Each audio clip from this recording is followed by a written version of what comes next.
গত 16 June Matabari English medium উচ্চতর মাধ্যমিক বিদ্যালয়ের এক শিক্ষার্থী নেহা জমাতিয়ার ব্যক্তিগত স্মার্টফোনটি স্কুল থেকে চুরি হয়ে যায়। সেই ছাত্রীর পাশে দাঁড়ালেন বিধায়ক অভিষেক দেবরায়। অখিল ভারতীয় বিদ্যার্থী পরিষদের মাধ্যমে এক ছাত্রীর হাতে তুলে দেওয়া হলো নতুন ফোন। বিধায়ক অভিষেক দেবরায় জানান, প্রতিটি ছাত্রছাত্রী যেন পড়াশোনার ক্ষেত্রে কোনো রকম সমস্যার সম্মুখীন না হয় তা নিশ্চিত করার লক্ষ্যে এই উদ্যোগ।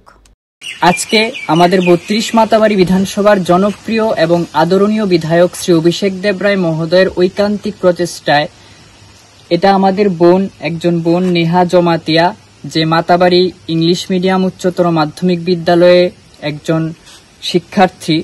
সে যখন নাকি 16 তারিখ সে স্কুলে যাওয়ার পর তার মোবাইল ফোনটি কে বা কাহারা চুরি করে নিয়ে যায়। তো পরক্ষণে সে আমাদেরকে এটা জানালে আমরা ওকে বলি যে আরকেপুর থানায় গিয়ে একটি মামলা দায়ের করার জন্য।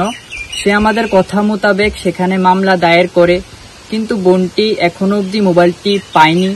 প্রশাসনের কাজ করছে। তো এরপর বোনটি আমাদের জানায় যে সে এই মোবাইল দিয়ে পড়াশোনার যাবতীয় অনেক কিছু কাজকর্ম করত। পড়াশোনার ক্ষেত্রে তার মোবাইল ফোনটা একদম অত্যাবশ্যক ছিল। সে এই ফোনটার কারণে তার পড়াশোনায় অনেকভাবে বাধাগ্রস্ত হচ্ছিল।